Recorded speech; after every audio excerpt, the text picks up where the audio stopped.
truth is that the devotion and intentionality cannot be realized apart from our neighbors. Herein lies our problem, right here. And God's kind of shown me this to understand, what does it mean? Who is your neighbor? And I love, thank you, Rabbi Jason Sobel. Jason Sobel is a rabbi that is around, yes, he is a Messianic rabbi. He is a rabbi who is very well known with this little black hat like mine. And he sits there and he has good times, good conversations. Ryan Lambert, we're friends with Ryan Lambert. He's worked with him, and these are FFOZ people. It's all interconnected. Once you're, especially Jewish, in this little circle, it's fun. There's all kinds of little fun stuff that goes on. And so anyways, Jason Sobel put this in, and I thought to myself, this is so true.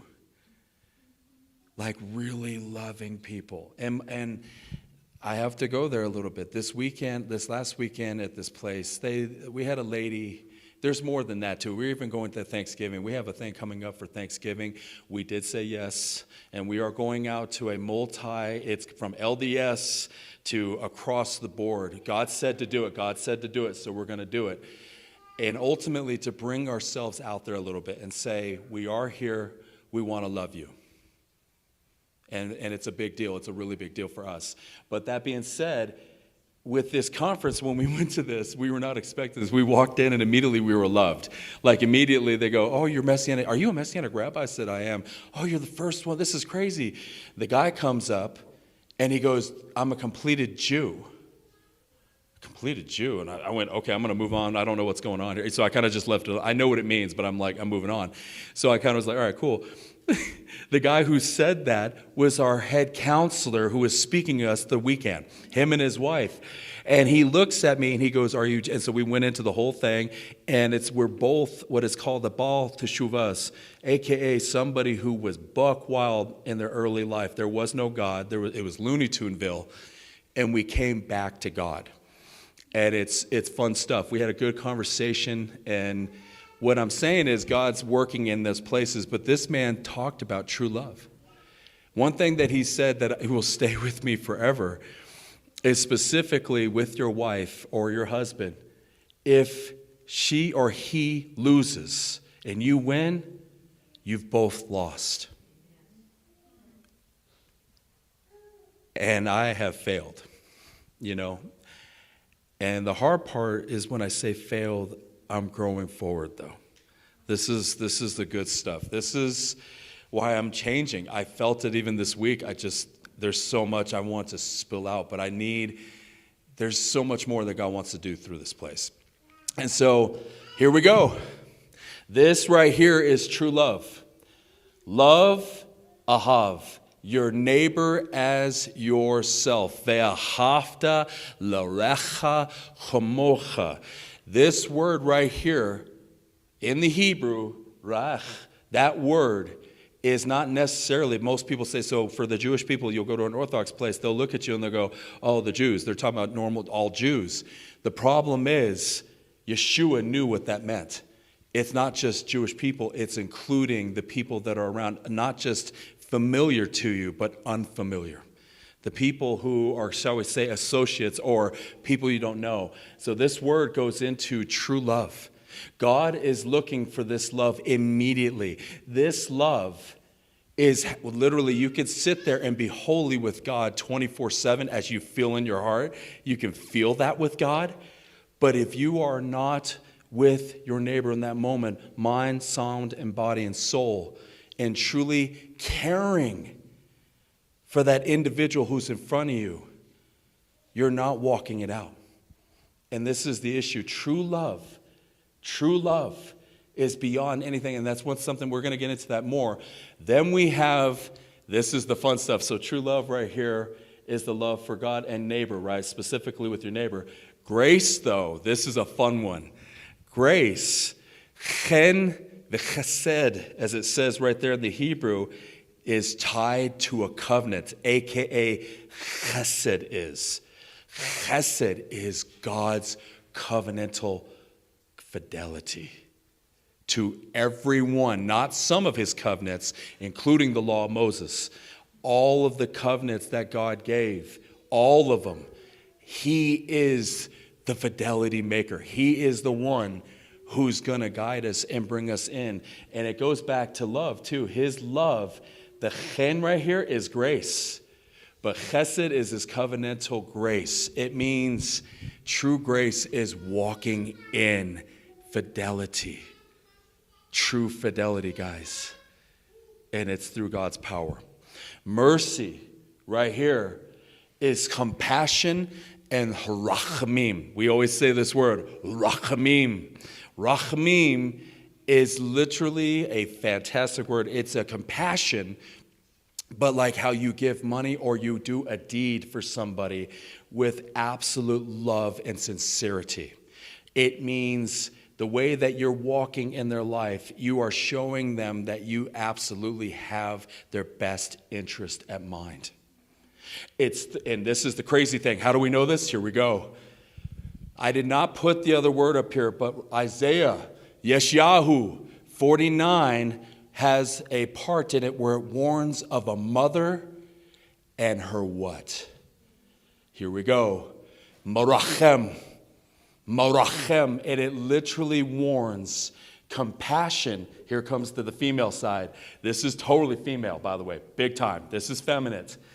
The marachem, that's how God loves us. Like he sees the baby in the womb and will not give up. That womb will be treasured. That womb will be taken care of until the baby is brought out into the world with every ounce of strength. Literally, it is powerful. His mercy, when I didn't even know mercy was that. I went in and started studying this. That's hardcore. Think of his love. It's a part of his attribute to begin with. Who God is, Exodus 34. It warns of his, literally, chesed, his loving kindness, the understanding of who God is in the midst of our depravity. It's insane when you think about that love. I know that's hard for people. They're like, I don't feel that love. We need to get there. We need to feel that. That's hands down what he's working on and made to do. And honestly, to bring this in, we're going to have to change as people in here. This is where we're going. More of this understanding of what God is in the end days. The end days are here, guys. So the question comes down to is, how do we love in a way that does not beat the church, but that loves the church, that loves the synagogue, that loves anybody that they encounter? This is a big, big issue. This is a big issue. We're going to go in and show you love. Here we go. So love is Matthew 24, 9 through 14, Matthew 5, 43. Now, I want you to see this. We went over this last week. That's why I smiled at my man over there, because this is ultimately, I thought about this. This is bad love. This is not good. Then they will hand you over to persecution and will kill you. You will be hated by all nations, not because of my name. The Greek in there, it literally says dia, through the omana, the onama. Onama is literally his reputation. It means the Shem, his name. You're going to be hated because of his name. Specifically, it means, though, this understanding right here is that people will think they're doing God's will. That's what's going on here. It's not because of Yeshua. Most people kill you. Because of what your service is, what you're doing. It means love. Look, and then many will fall away and will betray one another and hate one another. That falling away is literally like what is it called? A stumbling block. It means literally they're going to fall away. They're going to become sinners. They're going to choose to go violent. There is no love. Many false prophets will arise and lead many astray. And why is this? Right here. Because lawlessness will multiply. Ammonia, a.k.a. Torahlessness, a.k.a. without God's commandments. This is New Testament right here. This is no joke. It warns of this in the end days.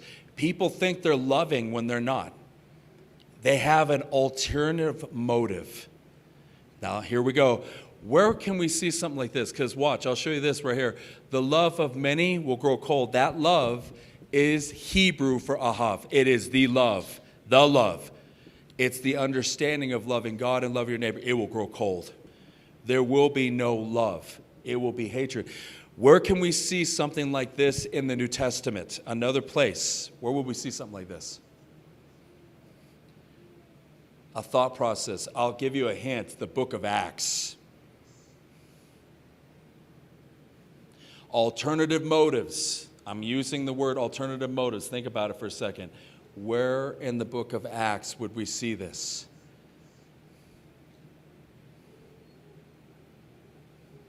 There's a place. So Acts 5, Gamaliel. They are going before the Sanhedrin. It's Peter and John.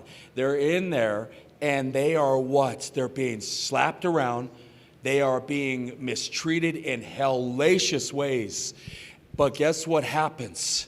They stand before the Sanhedrin. Gamaliel says, get out of here. We need to speak. Gamaliel looks at them. He goes, my men, my friends, and I'm paraphrasing, we have seen these false messiahs come in, these false groups. Why did he say this? These men did not put up a fight. They did not get violent and put their own convictions and conjectures and everything else. What did they do? They bore witness of Messiah.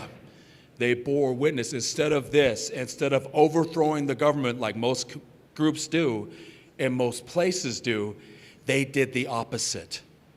They walked in and showed true love in the midst of persecution. This is where we're going, guys. This is hard. This is not easy. Love will defeat evil, though. That's the scary part about this. God's even saying that love is so powerful. Grace is so powerful. Mercy is so powerful. Have you seen murderers who've changed their ways? I have. They said because of the way that the man walked, not in craziness, not because of even Torah, but because of his love, literally, which was Torah. That is Torah. When you go into somebody's house or go by the way and show them the good news, is that love? That is true love. It's the genuine circle of Torah itself. It's literally all your deeds that you're doing before man. They are glorifying your Father in heaven because they know there's truly a God. They know by the way you walk. Here we go. It says, but the one who endures to the end will be saved. That endure is upamonen. It literally is a Greek word. The understanding of it is enduring is not by anything else other than tikva, to hope, to wait, to understand that there is a hope. Even if you die, there's a hope. The resurrection, the understanding of God and his promises to his covenants, that you know your God will cash every check that he's made, and not any other God, Yisamak Shemo, would ever have that claim. No other God will. There's one God who has made that claim, and we can guarantee it. We guarantee it. God will do this. This good news of the kingdom shall be proclaimed in all the world as a testimony to the nations. Speaking of Torah, people think they go, Torah's commandments, they're not understanding. The good news is a part of Isaiah 49. It warns that the good news will go across the earth. The good news will go to every individual, and that they have the right to choose to come into the Malchut or not.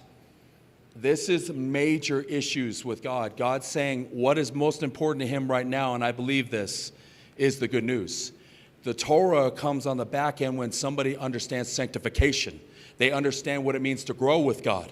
But when you force Torah, when they don't even understand God, they don't even understand the connection itself, this is where I have failed as a rabbi. I have failed here. And this is where God's saying, Michael, everybody else, let's get up and take a look at this. Let's look. Now here we go. When they understand the good news, what does it say right here? You have heard it was said, you shall love your neighbor but hate your enemy.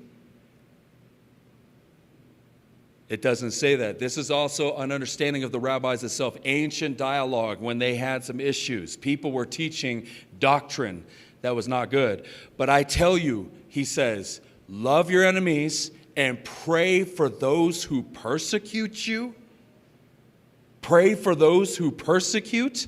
Have you ever prayed for somebody who pulled a weapon on you? Have you ever prayed for somebody who is literally violent towards you 24/7? It's hardcore. It is. It's a whole, you have to change your heart. You can't do this by yourself. Most human beings try to do this and they fail and they completely relent. They don't want to do it. They don't want to do it no more. God has to come in because why? So that you may be children of your Father in heaven. You literally become the understanding of what God is on the earth. Love to even those who are murderous. That's crazy. It's insane. It is. Our actions, we want vengeance and violence immediately on the person who has wronged us. That's even me in my heart still. And I'm saying, no, the government right now, what's happening in the world, that's wrong. People don't even realize how sucked in we're getting into the end times. It's getting really rough out there. We must turn and we must hear his voice. And if there's 2 or 3 people left in here by the time it's done, oh well. I'm not giving up. I want his voice. I want God's ways. I don't want man's ways. I don't want to run up and down a aisle. Do I want more prayer sessions in here? Do I want more things? Yes, I do. I think we're going there. My wife will probably introduce that soon. But there's a lot that we need to do. We've got to get ready, guys. We've got to I'm talking to guys from Sao Paulo. We're talking to guys in Massachusetts, all over the place. Time is changing, and we have got to grow.